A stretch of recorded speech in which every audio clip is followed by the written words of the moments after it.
जो पैसे के अभाव में अपनी पढ़ाई छोड़ दे रहे हैं। करोड़ों ऐसे हैं। हम आपको एक छोटा सा एग्जांपल देते हैं।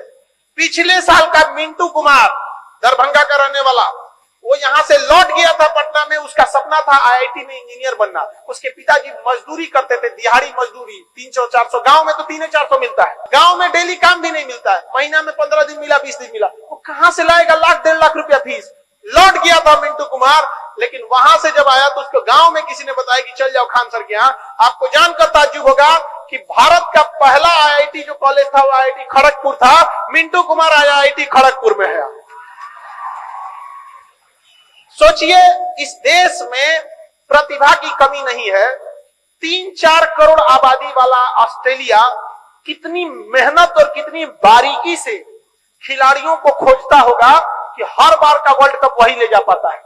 और हम लोग 140 करोड़ आबादी में एक दूसरा कलाम नहीं खोज पाए, एक दूसरा अटल बिहारी वाजपेयी नहीं खोज पाए, एक दूसरा विवेकानंद नहीं खोज पाए। ऐसा नहीं है कि भारत में ऐसे लोगों की कमी है।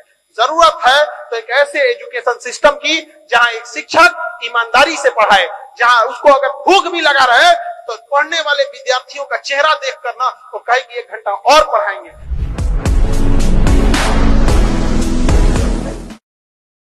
करोड़ों ऐसे लड़के हैं जो पैसे के अभाव में अपनी पढ़ाई छोड़ दे रहे हैं। करोड़ों ऐसे हैं। हम आपको एक छोटा सा एग्जांपल देते हैं। पिछले साल का मिंटू कुमार, दरभंगा का रहने वाला, वो यहां से लौट गया था पटना में। उसका सपना था आईआईटी में इंजीनियर बनना। उसके पिताजी मजदूरी करते थे, दिहाड़ी मजदूरी, 300-400। गांव में तो 300-400 मिलता है। गांव में डेली काम भी नहीं मिलता है। महीना में 15 दिन मिला, 20 दिन मिला। वो कहां से लाएगा लाख 1.5 लाख रुपया फीस। लौट गया था मिंटू कुमार, लेकिन वहां से जब आया तो उसको गांव में किसी ने बताया कि चल जाओ खान सर के यहां। आपको जानकर ताज्जुब होगा कि भारत का पहला आईआईटी जो कॉलेज था वो आईआईटी खड़गपुर था। मिंटू कुमार आया आईआईटी खड़गपुर में है। सोचिए, इस देश में प्रतिभा की कमी नहीं है। 3-4 करोड़ आबादी वाला ऑस्ट्रेलिया कितनी मेहनत और कितनी बारीकी से खिलाड़ियों को खोजता होगा कि हर बार का वर्ल्ड कप वही ले जा पाता है।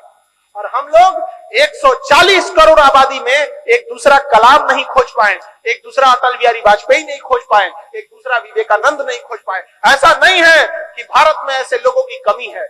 जरूरत है तो एक ऐसे एजुकेशन सिस्टम की जहां एक शिक्षक ईमानदारी से पढ़ाए, जहां उसको अगर भूख भी लगा रहे तो पढ़ने वाले विद्यार्थियों का चेहरा देख कर ना वो कहे कि 1 घंटा और पढ़ाएंगे।